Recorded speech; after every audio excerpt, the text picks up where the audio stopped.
সম্মানীয় দর্শক বন্ধুগণ, কৃষক ভাইদের জন্য সুখবর।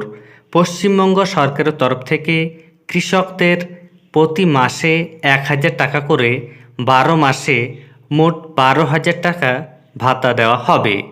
এই ভাতা দেওয়ার ফর্ম আপনারা কোথায় পাবেন বা কিভাবে ফিল আপ করবেন বা কারা কারা এই প্রকল্পে আবেদন করতে পারবেন, সম্পূর্ণ তথ্য রয়েছে আপনাদের জন্য।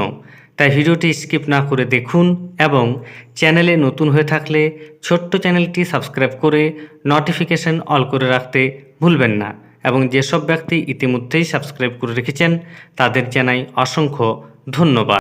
দেখুন, এই হচ্ছে কৃষক ভাতা পাওয়ার ফর্ম।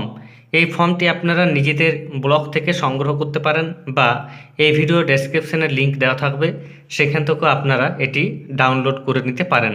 তবে সবথেকে বড় প্রশ্ন যে এই ফর্মটি কারা ফিল আপ করতে পারবেন এবং কারাই বা এই ভাতা পাওয়ার যোগ্য।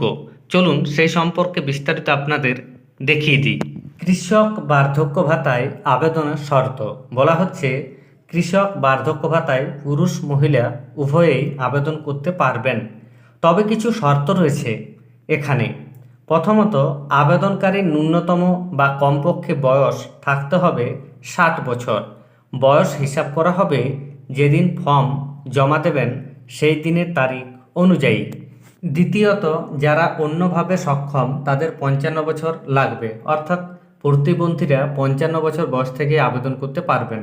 তবে অন্যান্যদের বয়স 60 বছরের কম হলে আবেদন করা যাবে না। এছাড়া দেখুন, কমপক্ষে শেষ 10 বছর পশ্চিমবঙ্গের বাসিন্দা হতে হবে। এছাড়া নিজস্ব 1 একরের মধ্যে জমি থাকলে আবেদন করতে পারবেন, অর্থাৎ 1 একরের বেশি জমি থাকলে আপনারা আবেদন করতে পারবেন না। এছাড়া বর্গাদার চাষিদের ক্ষেত্রে 2 একর, অর্থাৎ যারা বর্গাদার বা ভাগ চাষি তাদের জমি যদি 2 একর হয়, অর্থাৎ তারা যদি 2 একর জমি চাষ করেন তবেই পারবেন। 2 একরের বেশি জমিতে চাষ করলে এই প্রকল্পে আবেদন করা যাবে না।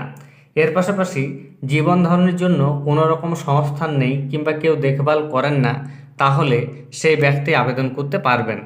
রাজ্য সরকার কিংবা কেন্দ্র সরকার অথবা তাদের দ্বারা পরিচালিত পোষিত কোনো সংস্থা থেকে আর্থিক সাহায্য বা কোনো প্রকার ভাতা পান না, তারাই আবেদন করতে পারবেন।